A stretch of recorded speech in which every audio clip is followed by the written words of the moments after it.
Ahora Sergio Fernández y vamos a continuar ahora haciendo análisis de la situación actual en el mercado y en los próximos minutos queremos enfocarnos en el sector salud, en cómo se ha comportado en los últimos tiempos y en qué expectativas existen en el mercado sobre este sector. Así que para hablar de este asunto en profundidad en los próximos minutos nos acompaña Robert Milano. Él es Senior Investment Strategist and Head of EMEA Equity Business Development at AllianceBernstein. Good evening, Robert. Hello, welcome. Hi, thank you. Good evening as well. It's good to see you again. What happened in the equity markets healthcare sector during the month of August, and what are the prospects for the rest of the year 2024? Sure. It feels like ages ago, but I think we can all remember the very aggressive volatility that we saw to start the month of August. So when we stepped into the beginning, out of July and into the beginning of August, there were a few different factors that caused quite significant swings in volatility in the market, and that included the unwind of the yen carry trade. It included some disappointment around the longer-term monetization of AI and expectations around the continuation of the AI trend. The idea that the Fed might be behind the curve when it came to cutting rates, given weaker data in the US market. That spurred a lot of volatility, which ultimately we overcame for the month of August as a whole. Markets more broadly were up pretty nicely for the month of August, but importantly, defensive sectors did very well. And when you look at healthcare, the MSCI World Healthcare Index outperformed the MSCI World by almost 300 basis points in the month of August, so very strong performance in US dollar terms. What I think was also supportive in that environment was the fact that valuations in healthcare continue to be quite attractive. And also, when we look at the longer-term growth prospects for the healthcare sector, they do look really interesting. If you look at forward two-year earnings growth, the growth prospects for healthcare are actually a bit higher than that of the broader market. And I think investors are starting to look for other opportunities. One, that can provide a degree of downside mitigation if we continue to see global economic normalization and maybe more volatility going forward. But two, where you also have longer term optionality around growth within the healthcare space, given demographics and a lot of the innovation that we're seeing there. Robert, another question. In your opinion, how could the outcome of the US presidential election affect the healthcare sector? The question I love to answer.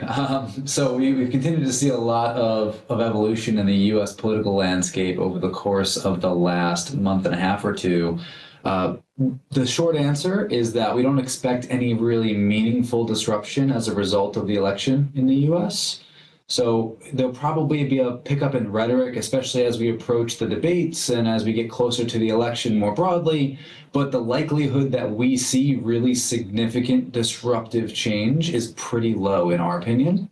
One of the things that we are very focused on as well is not just who wins in November, but also the composition of Congress in the US, because if we have a swing either more aggressively towards Republicans or more aggressively towards Democrats, both in the White House and in Congress, that could lead to more considerable change. But the likelihood is still that we see a split Congress, and that despite whoever gets into the White House, whether that be Kamala Harris or whether that be Donald Trump, Kamala Harris does still seem to be less interested in pushing the Medicare for All agenda, which was on the table many years ago now with Bernie Sanders, and that would have been a lot more disruptive. So we think the outcome here is likely to be a lot more benign for healthcare, though rhetoric and volatility will likely pick up a little bit until we can clear the election in November.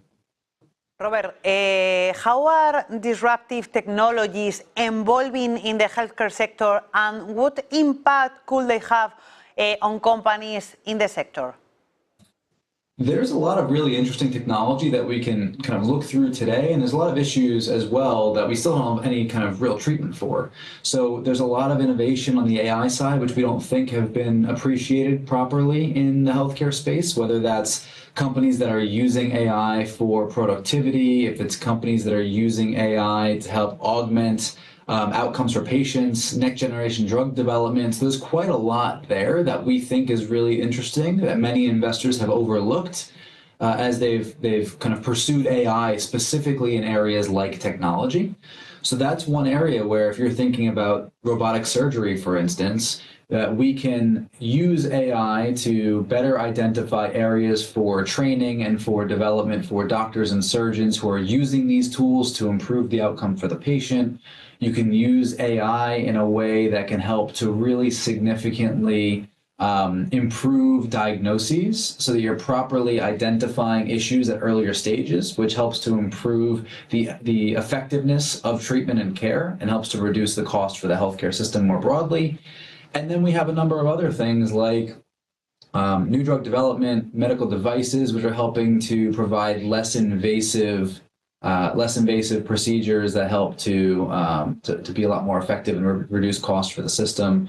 There's a lot of opportunity for technology to really help to make the system more efficient. So we're really excited about some of these innovations, and those who can harness that and bring that to market in a way that can help to, one, improve the outcome for the healthcare system and for the patient, but two, do that in a profitable way, and three, reduce cost for the healthcare system. We think those companies are really well equipped to navigate ongoing evolutions of the healthcare sector.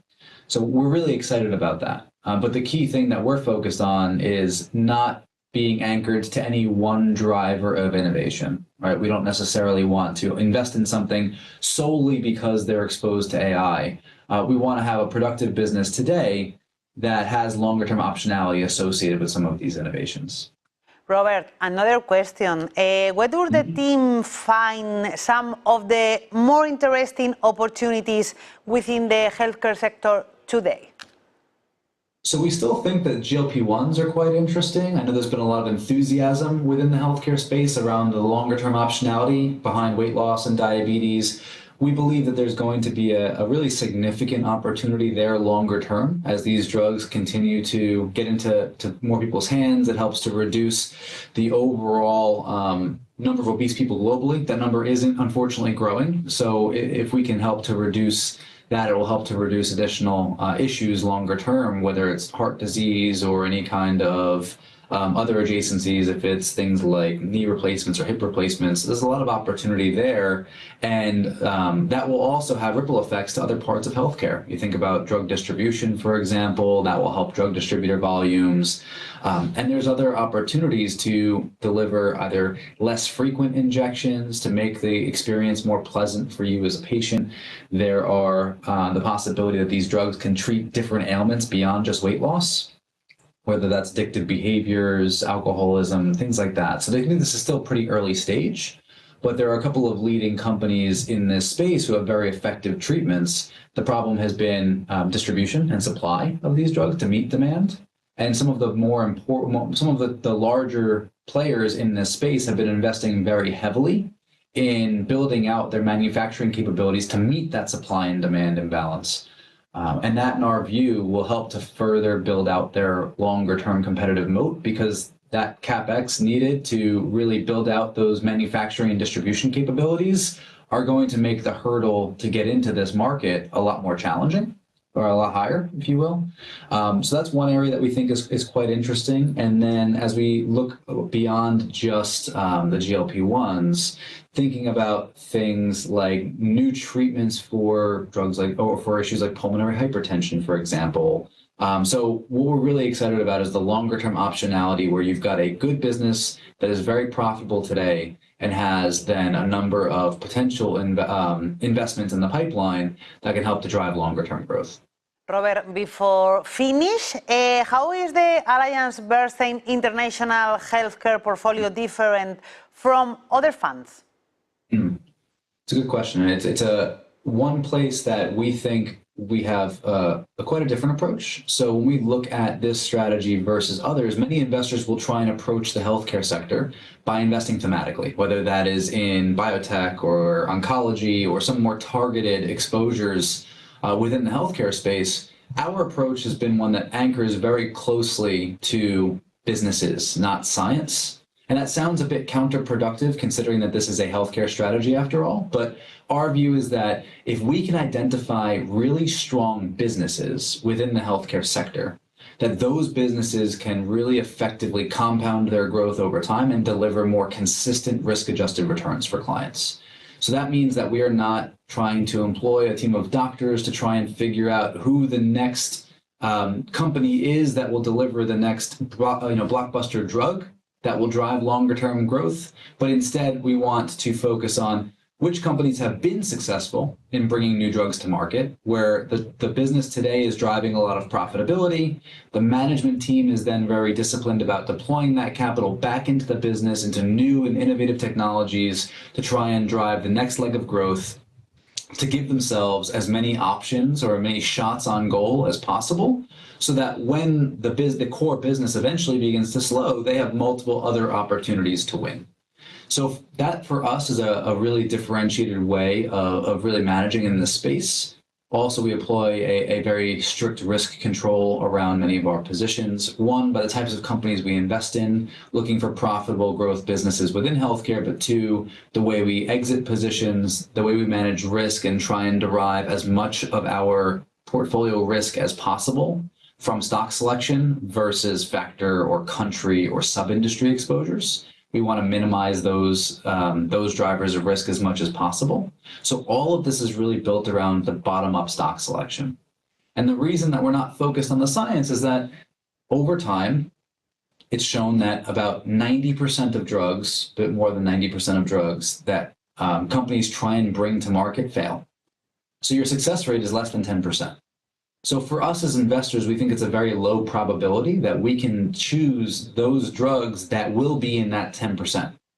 But instead, if we can find very effective, very well-run businesses within healthcare, that's a much more attractive proposition for us longer term, and a much more attractive proposition for our potential investors longer term, given that you get better risk-adjusted performance and more consistent patterns of performance when investing in this space. Robert Milano, thank you so much. Senior Investment Strategist and Head of Equity Business Development at AllianceBernstein. Thank you so much. Thank you very much for having me. Take care. Bye. Y ahora, después de haber analizado en profundidad la evolución del sector salud y esas oportunidades de inversión que nos ofrece este sector, vamos a ofrecerles un consejo de la mano de Eva Villanueva. Sueñas con unas vacaciones.